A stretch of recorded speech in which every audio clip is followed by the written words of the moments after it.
droit et la paix, la justice en Méditerranée.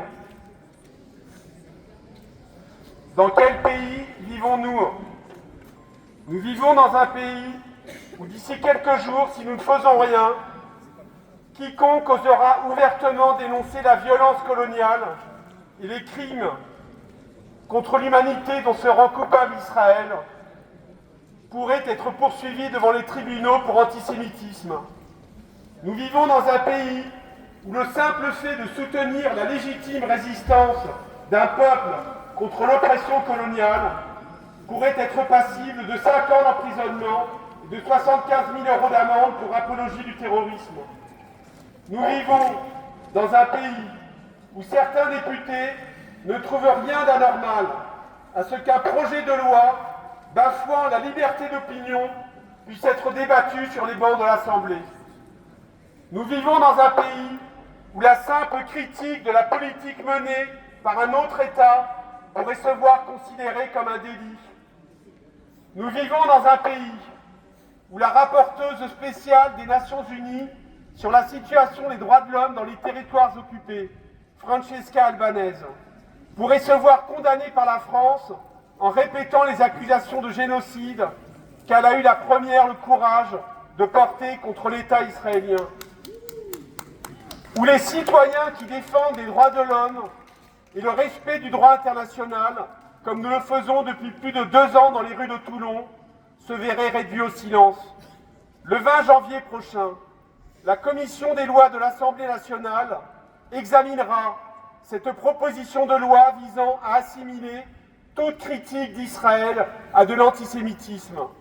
Si cette proposition de loi portée par Caroline Yadan était votée, ce n'est pas seulement notre collectif qui se verrait interdit de liberté d'expression, mais toute autre forme de parti ou d'association qui se bat en France pour porter haut et fort la voix de la résistance palestinienne. La définition de l'antisémitisme promu par cette loi n'est qu'un outil de plus pour réprimer judiciairement les personnes qui se mobilisent contre les massacres et la famine organisée dont sont victimes les Palestiniens et Palestiniennes de Gaza et de Cisjordanie. Qui plus est, cette proposition de loi entérine la prétention d'Israël à représenter tous les Juifs du monde.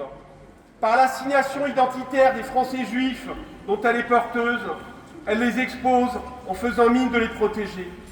Écoutons ce que dit Gérard Haddad de l'Union des Juifs français pour la paix dans la lettre qu'il adresse à la présidente de l'Assemblée nationale.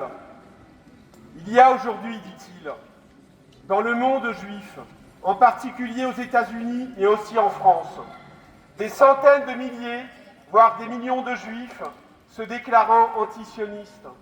Et l'Assemblée nationale voterait une loi déclarant antisémites les foules de juifs, parmi lesquels je me compte.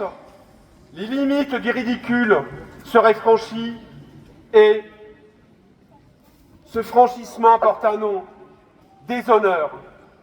Comme l'ont fait le collectif juif décolonial Tzedek et l'Union juive française pour la paix, nous demandons aux députés de rejeter ce texte. Complice de l'État israélien, qui n'a cessé de soutenir depuis le début de l'offensive génocidaire à Gaza, l'État français rejoindrait, s'il adoptait cette loi, le Royaume-Uni, qui depuis l'an dernier a mis en place des lois d'exception à la demande d'Israël pour réprimer et faire incarcérer les militants associatifs qui se mobilisent pour les droits du peuple palestinien. Si une mobilisation citoyenne est plus que nécessaire pour lutter contre la montée de l'antisémitisme et de toutes les autres formes de racisme qui déchirent notre société, cette lutte ne peut être détournée pour exprimer les critiques justifiées de la politique israélienne au risque dangereux d'attiser davantage encore les divisions qui fracturent la société. Aucune loi, aussi répressive soit-elle, ne pourra effacer la réalité des crimes commis par une armée d'occupation coloniale. Aucune volonté de réduire au silence celles et ceux qui les dénoncent ne pourra rendre juste ce qui ne l'est pas. À commencer par la décision d'Israël d'interdire la présence à Gaza des ONG humanitaires qui depuis des années tente de protéger ses habitants en leur apportant l'aide alimentaire et les soins nécessaires à leur survie. Par cette décision contraire au droit humanitaire international, Israël a pour seul but de condamner à une mort certaine et d'aggraver les souffrances de milliers de victimes innocentes. Le gouvernement israélien prouve une fois de plus son mépris absolu de la vie humaine, de la justice et du droit international.